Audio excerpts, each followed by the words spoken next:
Si tu as déjà fait un bal en pleine nuit, ton corsage serré collant à ta peau moite, les yeux barbouillés de colle et le cœur qui saigne en silence, alors ma chère, tu sais exactement de quoi je parle. Sinon, je te conseille de t'installer confortablement, parce que c'est le genre d'histoire qui te réchauffe jusqu'au fond du cœur, si tu vois ce que je veux dire. En cette nuit de printemps étouffante, j'ai quitté la salle de bal éclairée au gaz du manoir Larrington avec un goût amer sur les lèvres, et mes pas se sont précipités sur le gravier du jardin. L'orchestre jouait encore des valses entraînantes, et les fous rires des invités se mêlaient à la brise tiède, mais moi, je n'avais qu'une envie, disparaître. Ce que j'ai vu sur ce balcon m'a coupé le souffle. William, l'homme avec qui j'avais échangé des vœux à la lueur des bougies, enlacé par ma cousine Joséphine, osant même rire avec elle lorsqu'ils m'aperçurent. Ma poitrine battait de colère. Mes yeux embués de larmes ne m'empêchèrent pas de traverser d'un pas résolu les couloirs de la maison en direction des écuries. J'ai saisi un des chevaux de la famille, un malgan noir que j'avais moi-même dressé. Je l'ai monté à cru, comme si le monde s'était volatilisé derrière moi. L'aube se dessinait déjà sur le chemin de terre, la brume basse caressant les champs et la forêt alentour. Le sentier m'était familier, mais l'obscurité en faisait un véritable labyrinthe. Puis, dans un virage traître, j'ai entendu le bruit sourd d'un sabot et j'ai senti le cheval perdre l'équilibre. Je suis tombée. J'ai roulé dans la boue, ma robe trempée de rosée et mon âme encore plus souillée que l'ourlet de ma jupe. Je me suis relevée en titubant, haletante, le corps en feu à des endroits qui ne me faisaient même pas mal avant. Le silence était total. Pas de cigales, pas de chouettes, juste la solitude. Jusqu'à ce qu'un bruit survienne briser l'immobilité, le grondement d'un moteur à charbon, lent, régulier. J'ai cru que j'hallucinais. Mais alors, à travers la brume, une calèche moderne est apparue, l'un de ces imposants véhicules de fret à vapeur. Grande, noire, lisante sous la linière blafarde de la ligne. La machine s'arrêta à quelques mètres de moi. Les phares à acétylène transperçaient le brouillard comme un faisceau de vérité dans un mine de mensonges, et c'est alors qu'il est apparu. Il descendit de la cabine avec le calme de celui qui commande au temps. Grand, large d'épaules, sous une chemise blanche entr'ouverte sur la poitrine, un pantalon de lin usé et des bottes de cuir qui s'enfonçaient dans la boue. Lorsqu'il se pencha pour vérifier un engrenage, je vis la courbe de son dos s'étirer et je sentis quelque chose monter dans mon ventre, une chaleur vorace et soudaine que même la fraîcheur du petit matin ne pouvait contenir. Il s'approcha de moi, ouvrit la petite échelle d'accès et me tendit la main. Son regard était direct, pénétrant, sans détour. « Vous allez bien, mademoiselle ?» dit-il d'une voix grave et éraillée, comme s'il était né pour me donner des frissons. Je pris une profonde inspiration, feignant une légère ironie pour dissimuler le désespoir qui me brûlait la poitrine. « Et vous venez toujours en aide à toute demoiselle perdue au beau milieu de la nuit ?» Il esquissa un sourire en coin, posant ses bras sur l'armature métallique de la cabine. « Seulement quand ça en vaut la peine. » Ça m'a complètement déstabilisé. Ce n'étaient pas les mots. C'était sa façon de me regarder, comme s'il savait déjà ce qui se cachait sous mon corset. Je montai dans la cabine avec un frisson dans la nuque et la certitude indécente que cette nuit allait encore brûler. À l'intérieur, l'odeur du cuir tanné, du cirage et du tabac m'enveloppa comme une étreinte indésirable et pourtant réconfortante. Je m'assis sur la banquette étroite, le tissu mouillé de ma robe collant à mes cuisses tandis qu'il tournait les vannes avec précision. La vapeur sifflait autour de nous comme un soupir impatient. « Tu fuis la pluie ou autre chose ?» demanda-t-il, les yeux rivés sur la route. Je suis peut-être moi-même, un amour qui s'est changé en oiseau. Je parie que cet amour se ronge de remords maintenant. J'en doute. Il est trop occupé avec ma cousine. Silence, mais pas du genre cruel. Il était dense, lourd, presque compus. La route serpentait entre des arbres séculaires et des virages dangereux. Les branches effleuraient le toit du véhicule comme des doigts curieux. Il arrêta la voiture à une anfractuosité de la route, là où le brouillard semblait le plus épais. Il descendit pour vérifier la chaudière, et je restai là à regarder à travers les fenêtres ovales. La façon dont sa chemise épousait son torse, les veines sur ses avant-bras, la fermeté de ses gestes. Ma petite fleur s'est mise à frétiller sans aucune honte, si tu vois ce que je veux dire. J'ai enlevé mes bottes, j'ai posé mes pieds sur le tableau de bord. Lorsqu'il est revenu, il a laissé échapper un son profond, quelque part entre le rire et la provocation. Trop à l'aise, non? Je ne me sens à l'aise que là où je me sens en sécurité, ai-je répondu sans le quitter des yeux. Il s'est approché, son visage à quelques centimètres du mien, son souffle effleurant ma peau. Et si je te disais que ce fiacre n'est pas l'endroit le plus sûr du monde? Je dirais que j'ai connu bien pire. Encore un silence, mais cette fois chargé de désir, puis il a coupé le moteur. La nuit est tombée sur nous comme un voile, et il est simplement descendu de la voiture. Je l'ai suivi, comme si je répondais à un appel primal. La pluie commençait à s'intensifier, de grosses gouttes coulaient le long de mon décolleté, dans mes cheveux, sur mon dos cambré. Il était là, appuyé contre la carrosserie brûlante de la voiture de police, comme si ce bout du monde lui appartenait. Nous nous sommes approchés sans dire un mot. J'ai tendu la main. Il l'a saisie fermement et m'a attiré contre lui. Mon corps s'est moulé contre le sien comme si nous étions faits l'un pour l'autre. Le métal froid dans mon dos, la chaleur de sa poitrine contre mes seins. Ses mains ont glissé le long de mes hanches comme pour déchiffrer un secret. Elles sont remontées jusqu'à la mique et se sont arrêtées. Le baiser est venu comme une promesse murmurée dans l'obscurité, lent, chaud, profond. Et toi, aurais-tu le courage de t'abandonner à l'inconnu comme ça, en pleine nuit, sous la pluie et le désir? Si cette histoire a éveillé quelque chose en toi, n'oublie pas de liker, de commenter et de t'abonner à la chaîne, car le moment le plus torride, il reste encore à venir. Nama a trouvé son chemin sans attendre la permission. J'ai lentement remonté son bras, sentant le tissu mouillé de sa chemise collé à sa peau chaude, les contours de ses muscles fermes, les poils hérissés par la fraîcheur du petit matin. Cet homme ne transportait pas seulement de la marchandise dans sa carriole à vapeur.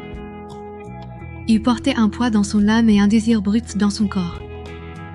Le baiser, jusque-là contenu, a pris du rythme et de la chaleur. La pluie s'abattait avec gourmandise sur nos dos, s'infiltrant entre nos vêtements, glissant sur notre peau comme des doigts invisibles. Et pourtant, aucun de nous ne s'est écarté. Il a descendu sa main jusqu'à mes hanches avec fermeté, une prise brute, directe, qui m'a fait frissonner de l'intérieur. Le plaisir fut aussi soudain qu'indécent. Je sentais mes seins gonfler sous mon corset, sensibles comme s'ils avaient leur propre vie. Ma petite fleur battait au rythme du tonnerre. Tout autour de moi semblait avoir disparu. Le monde n'était plus que cet instant. La pluie, la vapeur, le désir, la sueur et la chaleur qu'il allumait en moi rien qu'avec le regard. Il me plaqua contre la carrosserie de la calèche, froide comme l'acier, contraste saisissant avec le corps brûlant qui me dominait. C'était vêtement contre vêtement, mais j'avais l'impression que c'était peau contre peau. Le baiser se transforma en une morsure douce. Son souffle effleura mon cou comme une promesse. Mon corps tremblait, non pas de froid, mais d'anticipation. Quand j'ai ouvert les yeux, j'ai croisé son regard. Ils étaient trop sombres. Il n'y avait plus de raison là-dedans, seulement du désir, de l'attention, du silence et du feu. Il prit mon visage entre ses deux mains. Il fit lentement glisser son pouce sur le coin de ma bouche, comme s'il voulait effacer un souvenir ou marquer son territoire. Je ne savais plus qui il était, ni pourquoi j'avais fui le bal cette nuit-là. Je savais seulement qu'être là était interdit, et c'est justement ce qui le rendait si agréable. La pluie s'amenuisait, mais la chaleur entre nous ne disparaissait pas. Il s'éloigna lentement, comme quelqu'un qui tient une bombe sur le point d'exploser. Il détourna le regard, s'éclaircit la gorge et dit doucement « Vous jouez avec le feu, mademoiselle ». Je pris une profonde inspiration, essayant de contrôler le tremblement de mes jambes. Je passai mes doigts mouillés dans mes cheveux, désormais collés à ma nuque, et répondis « Le feu, c'est ce que j'ai laissé derrière moi. Ici, j'ai envie de brûler par choix. » Il ne répondit pas, mais ce regard disait tout. Nous sommes remontés en silence dans la cabine de la calèche. Il tira violemment sur le levier et le véhicule démarra comme si la route savait ce qui venait de se passer.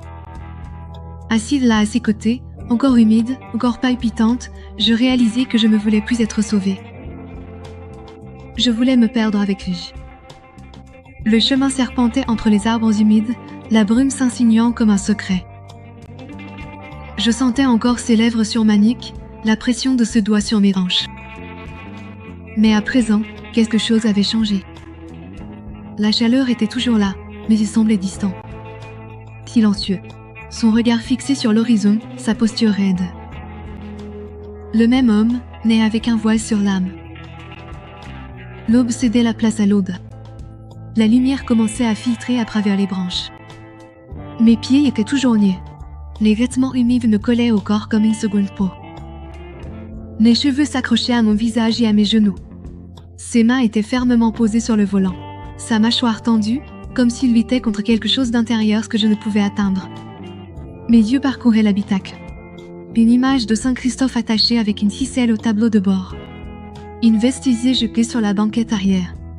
Rien d'autre. Pas de lettres. Pas de portrait. Aucune trace d'un autre monde au-delà de la route. Ma voix m'a échappé dans un murmure. Pourquoi as-tu quitté la gare de Montée ? Il ne répondit pas. Il ne détourna même pas le regard.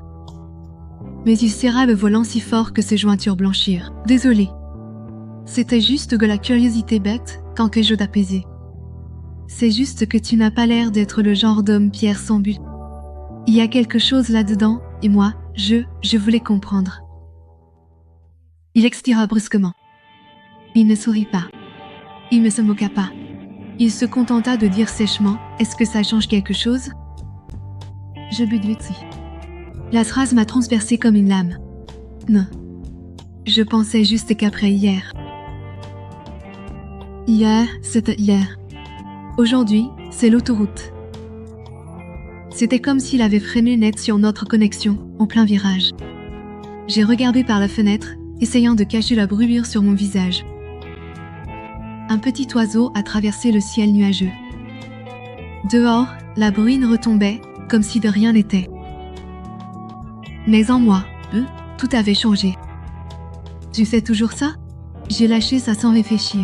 Regarder quelqu'un comme si c'était la dernière âme sur Terre, puis agir comme s'il ne comptait pas ? Cette fois, il a regardé, mais son regard était dur. Tu veux savoir qui je suis ? Je suis du genre à vivre parmi la poussière et la fumée. Je vois trop de choses.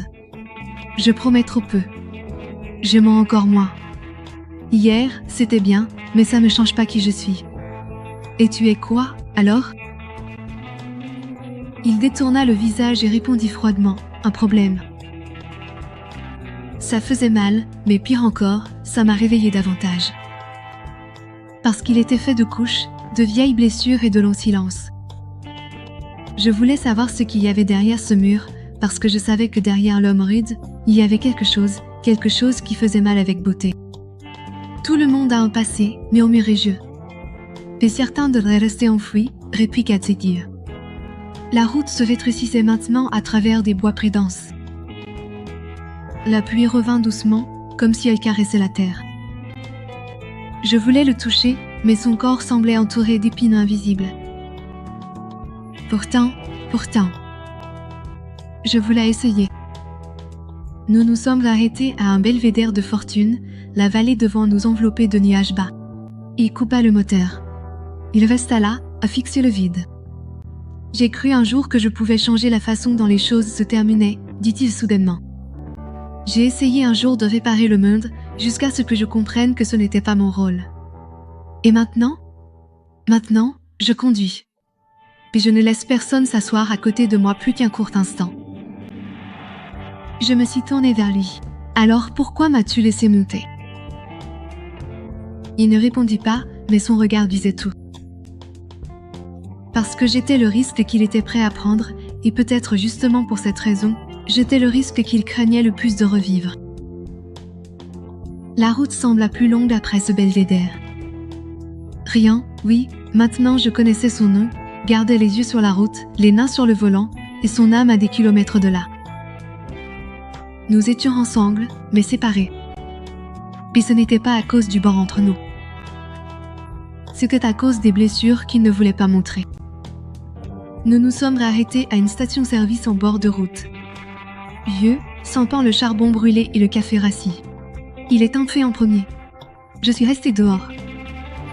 C'est alors que j'ai vu une voiture motorisée s'approcher. 2 hommes sont sortis. L'un d'eux, avec un chapeau tordu et une chemise délavée, regardait droit vers la voiture noire. Puis il m'a regardé. Cette machine, c'est celle Gorian. Mes yeux se sont écarquillés. Qu'est-ce que vous voulez dire? Rien. J'ai demandé, hésitant. Ouais.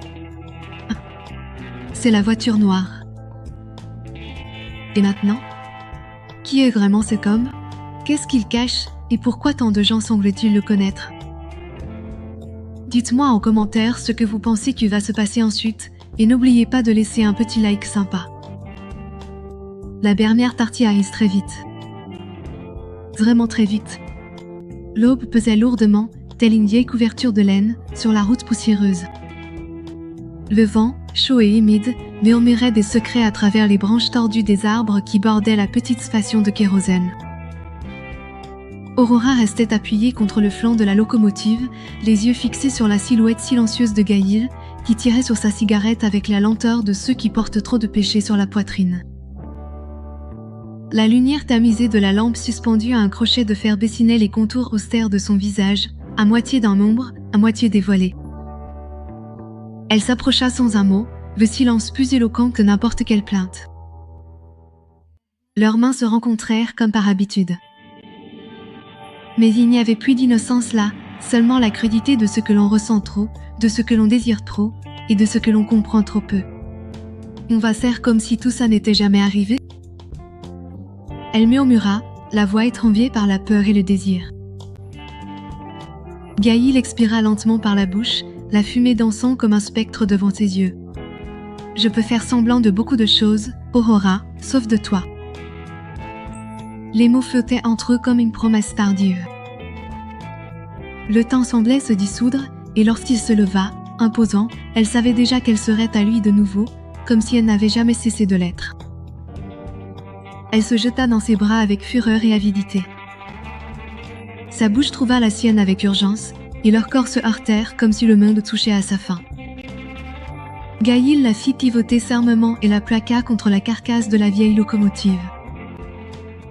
Le métal froid contrastait avec la chaleur brûlante de ses mains qui descendaient le long de son dos, tirant sur le tissu de sa robe avec avidité. Chaque bouton sautait avec le bruit sec d'une passion trop longtemps contenue. L'air sentait la terre mouillée, le kérosène et le péché.